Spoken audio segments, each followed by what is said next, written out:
right, well, welcome to Drinking Mead with Sam Adams. This is going to be episode 2. I went on one of the AI platforms and just asked some questions to see what the artificial intelligence would say if they had a chance to interview some of our founding fathers about today's topics. So, again, I'm not a Democrat or Republican. I think both parties have divided us, and that's how they control us. So try to keep an open mind. If you say that, well, I'm a Democrat and all the Republicans are terrible, or I'm a Republican and the Democrats are awful, that's how they weaken us as a whole. So try to open your eyes. Again, I don't know if these wands are actually getting through to people to the other side. I do believe in the 6 months I've been playing with this that it deals with the multiverse. That as the first video said, I asked Sam Adams if he was alive. He said yes, he was. He would have to be, early to be alive in the 1750s, and to still be in his 20s, he'd have to be like 29, 28. So it'd have to be early. But if they're still around, and if there's just parallel dimensions, timelines that are running at the same time, who knows? It is possible. So, what is reality? What's trickery?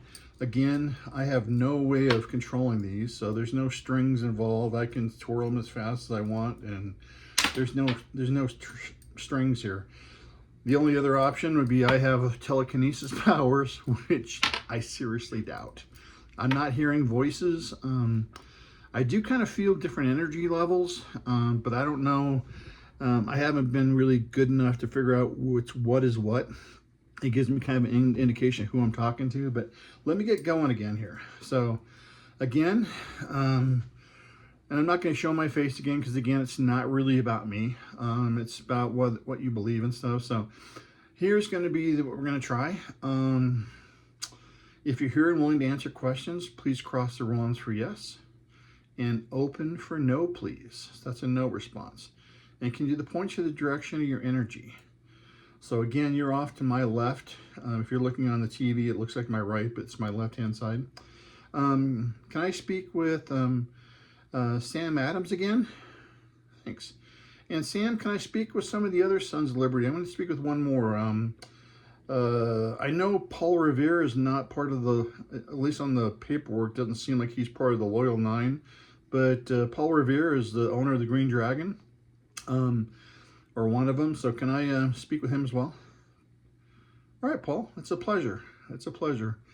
Now, Paul, are you still alive right now? Are you alive in your timeline? You are? Sam, are you still alive in your timeline?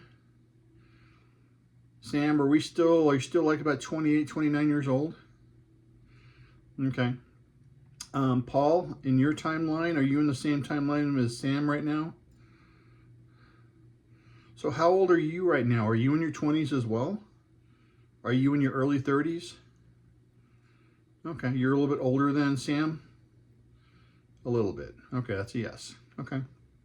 So I asked some of the AI what they would ask you, and the first question that the AI told me to ask you guys is on government size and scope. You guys designed basically a limited federal government with enumerated powers. Today, it's massive, regulating everything from healthcare to education to environment standards. Did you anticipate this expansion? Where would you draw the line? So, first of all, let me ask Paul Revere. Paul, did you imagine this kind of expansion? So, no response. Sam, how about you? Was it a concern of yours? No? So, Paul, is it shocking you of how big it's gotten? That's a yes. Sam, how about you? Are you surprised how big our government got? Okay. And so where would you guys draw the line? I mean, when you guys were going, we just had tariffs for a revenue source for government to provide basic common defense. Is that about where you would draw the line? Okay. Um, Paul, you were a silversmith, correct? Okay. And we're pre-Revolutionary War right now, but do you primarily just do like things for the kitchen, silverware, forks, spoons, plates, um, drinking vessels and so forth? Okay. And Sam, are you still a tax collector at this time? You are. Are you in trouble yet from the governor for not collecting taxes? Okay. So that's kind of the timeline we're at right now. All right. Interesting. Um, uh, so both of you guys, so Paul, would you be kind of like with Sam, would you just want to have limited government just for self-defense and so forth? Okay. All right. Do you think the Senate and the Congress should meet every day? Should they be a 365-day, in office? So, or should, like some of the states only have like 3-month meetings and they go home? What do you think about that, Sam? Is that something that you would be in favor of? Or do you think they should be there 365? Okay. Which, by the way, they're not. They take a lot of holidays. You notice that? Yeah, you see that. Okay. And do you guys somewhat know what's going on just because you're touched into the different timelines? So you kind of know what's going on right now in 2025? Okay. Checks and balances. This is the next question that they want you to ask. The system of checks and balances you created seems strained at the moment. Congress gridlocks. The executive branch leans on executive orders. The courts are accused of legislating. What adjustments do you think would would you suggest to restore the balance of power? Is this going to have to come like the AI just said? It's from the courts, it's from the president, it's from Congress and the Senate. No one seems to be doing their job anymore. Would you guys agree? Paul, would you agree? Yeah. Sam, would you also agree? Okay, thank you. Any way outside of a revolution to fix this? Do you think we need to have a constitutional convention? Or do you think it's too far gone? You think it's too far gone? And is that Sam that said that? Okay.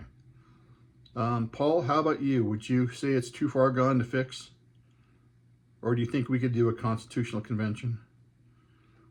So you think we could still do it through the states? Okay. Well, we have one person who's a little bit more pragmatic than the other, it looks like. On political parties, you warned against factions, yet two dominant parties now shape everything. Would you see this as a failure of the system? How about you, Sam? It's a failure of the system? Paul, would you agree? Is it a failure of the system? So you think the system just kind of developed two sets of power groups? Okay. Again, some different opinions. How might you redesign to reduce partisan chokeholds? So, Sam. So let me talk to you, Sam, first. Sam, would you consider the monies, the NGOs, and all of these nonprofits seem to be a place for the politicians to hide their funding? Would you agree?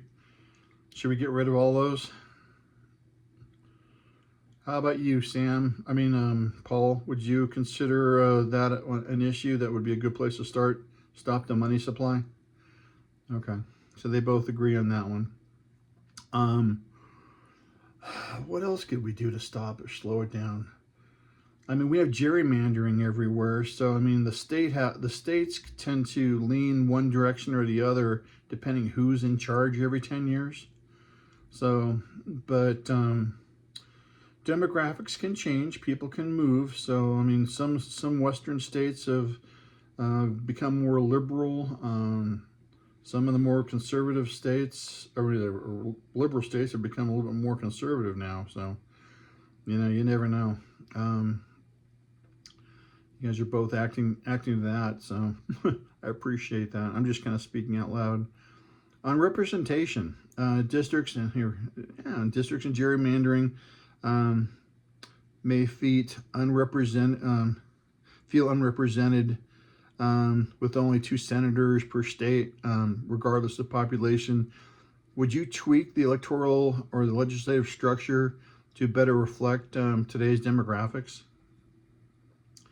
So for most of you, the Electoral College is getting beat up pretty good from a standpoint of it's not one vote per person. The reason why, it's just like in Canada. The Western states don't have any say. Ontario and Quebec control them. If we didn't have the Electoral College, California, Texas, New York, Illinois, the bigger population states would have more control. Do you guys both agree with that? So any tweaks to the Electoral College, Sam, you would suggest? You think it's okay? Okay. Paul, how about you on the Electoral College? You think it's set up to take care of the small states? I mean, you guys were both in Massachusetts, and I know like Virginia and some of the other states or Colorado, the Carolinas were worried and so forth. So you think it's okay, both of you guys? All right. On the legislative side and the Senate, do you think maybe term limits should come into play? So that's both you guys. Sam, do you think term limits are a good thing? Okay. How about you, Paul? Term limits? Yep. Okay. It seems like people get into government and they're now with their new career. I was thinking personally of, we don't ever know how these people stand because of the money that's involved. They tend to support their donors versus, our constituents. I think that's the one big frustration. But the second thing would be, I think, is to maybe know how they feel inside. I'm thinking a personality test that on one end is conservative, the other side is liberal. Have like 5 questions to see where they fit on certain topics so that people kind of know who they are as a person, and make that a requirement so that people at least know who they are. And if they lie on the test, if they vote opposite, I think we should have a comparison so that we know, if they say they're a physical conservative and then they spend money like drunken sailors, we should see the difference and maybe give that a reason to kick them out of office, because they basically lied. They got in and they took care of their donors and not us. What do you guys think? Yeah, I think a personality some sort of test would be good. They'd have to do like 50 questions and a variety from social, economic, education, whatever. Just where they lean, and then we'd have no surprises.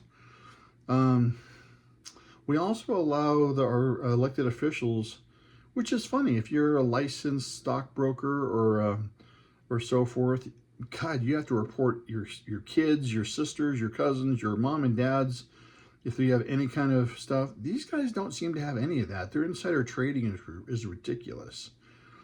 Do you think we should have some sort of restrictions on their ability to buy and sell stock? And to notify us if they do? Because they're forming regulation that can determine who gets a contract and so forth. So they're in a very dangerous situation. You're giving certain people insider trading claims, and these guys get away with it. That's not right.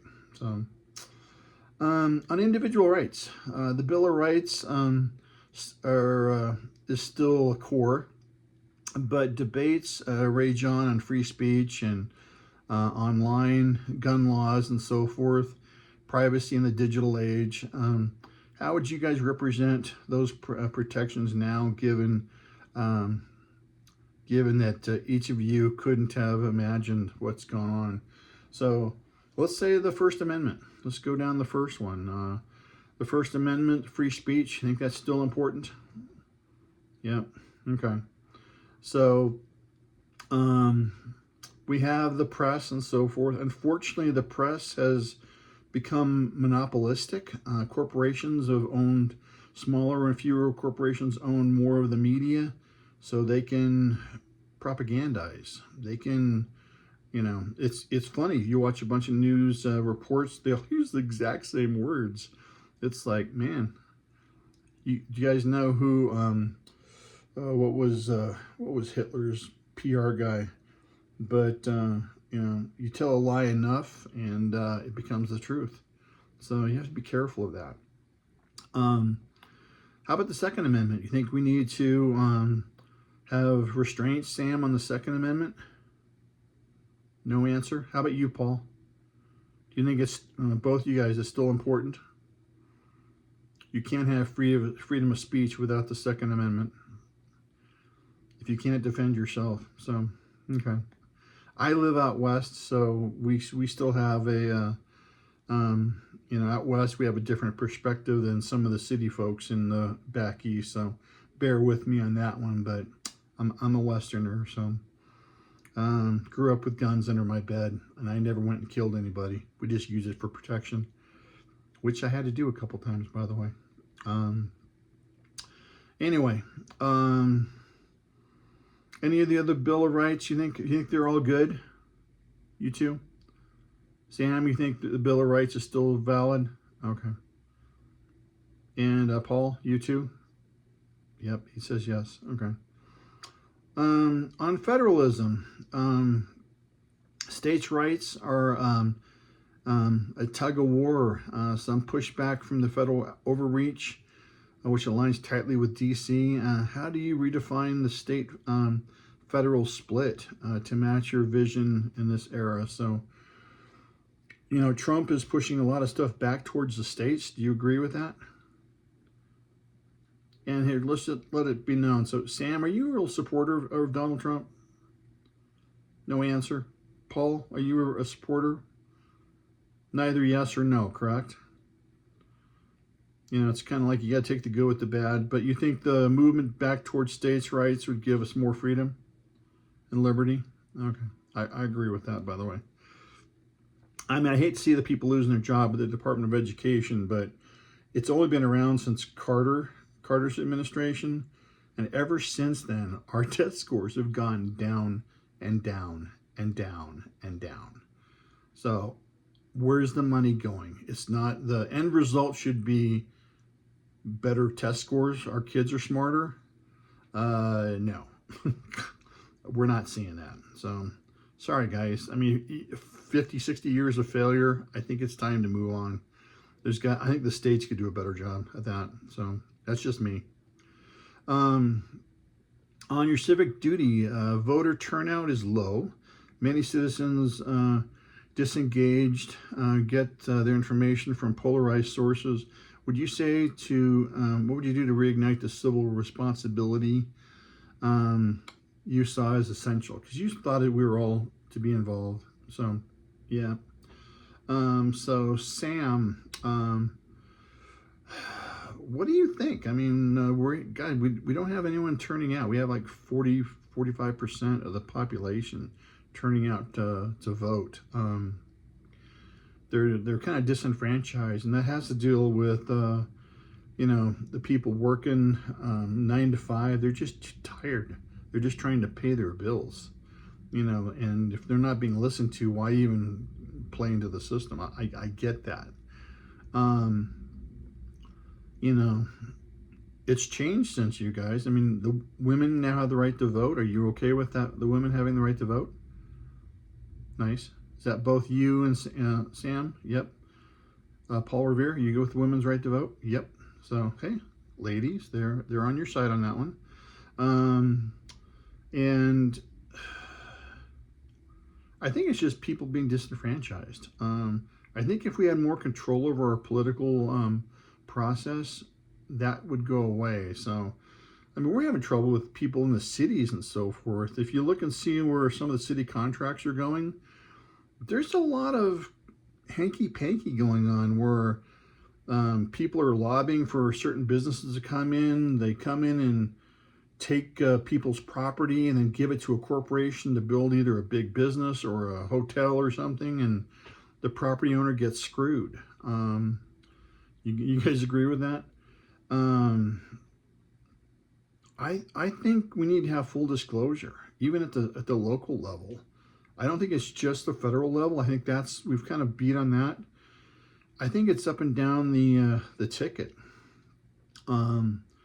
You know, here in my state, our economic, development department they give companies, you don't have to pay taxes for 15 years, where other companies still doing business, the locals, do still have to pay for these taxes, not just for them, but for the big company that comes in.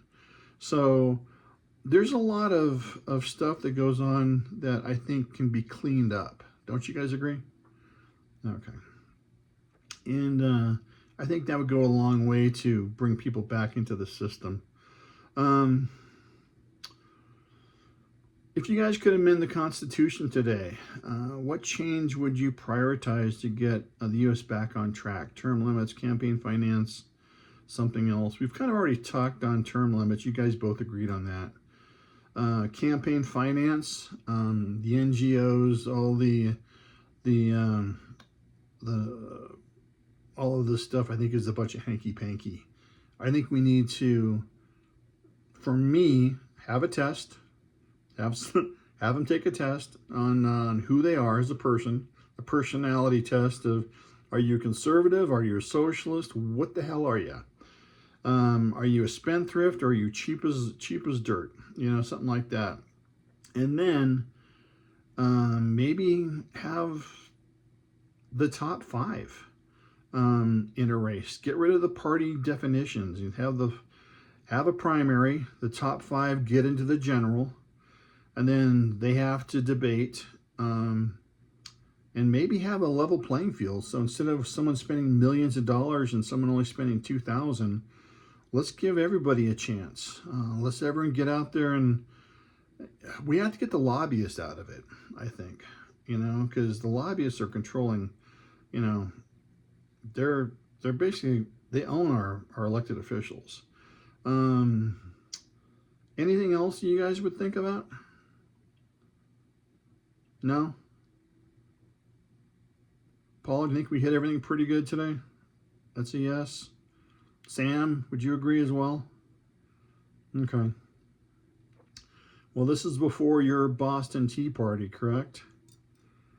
And the Sons of Liberty are just in the beginning stages, when you guys are alive. So, well, if you're alive at the same time as us, and if time is not linear, but everything happens at once, I wish you guys the best on your side, and we'll try to fix our side. You guys take care of yourselves and have a good one, okay? You take care, everyone. I hope that gives you something to think about. Again, I don't know if these are real or not. I'm not controlling them. Unless you think I have telekinesis powers, which I don't think I do. But that's kind of my opinion. Again, I think both parties divide us. So my suggestion to my Democrat friends and my Republican friends is, your guy isn't less corrupt than the other at the moment. If you look at the Jeffrey Epstein files we were promised, the JFK files we were promised, it's like they're holding back. They're protecting someone. And it's not you, it's not me. So I would probably put your allegiances on the shelf for a bit, investigate, and if your side of the party is corrupt, don't support him anymore. I don't care what party it is. I think they're both corrupt. This influence stuff we've talked about has been pretty much across the board. So think for yourselves. You can go and keep watching your news programs, whether it's MSNBC or Fox or whoever, CNN, you know, the local ABC, CBS, NBC channels. It appears that they're in collusion. And again, they're monopolies. And these elected officials have their licenses. So their licenses control their business model. When you control the information that comes out, you have to keep it with a grain of salt. So think about it. Keep an open mind. I'm trying to keep an open mind. I'm definitely keeping an open mind with these guys. I mean, this is 6 months ago. I wouldn't have thought this was possible. So, and who knows if it is or not. But I am getting some responses. You can see it. It's a little different. Maybe there is a spiritual side to us all. So, but focus on what you can control, and don't worry about what you can't control. Don't get all worked up in whatever today's topic is. Russia, Ukraine, the global currency. If any of the policies limits competition and gives more central control, we need to do one thing, and that is stop. Tell them, no, I refuse. I no longer follow you. If enough of us start doing that here in the States, hell, even in Canada, you know, Mexico, there's a lot of people in charge that are just going along to get along. Here in the Americas, we had a revolution for freedom. The Europeans, they like a feudal system. They trust these people that should take care of them. They're okay with living on 15 cents on the dollar that they earn. That's not this country. And this country actually still has the potential to make things and to be something. That's at least I believe. So get some information. Get uncomfortable is what I would say. Look into not just one side and say, well, my side's better than that side. View both sides as a little bit on the corrupt side. Open your eyes, open your ears, investigate, see what's going on. I think that would be my best suggestion for everybody. We're more alike than we are apart. Don't let the political game or whatever, go get them. That mentality, it's time to put that on the shelf. You guys take care of yourselves. I wish everyone a great rest of your day. You take care. Bye-bye.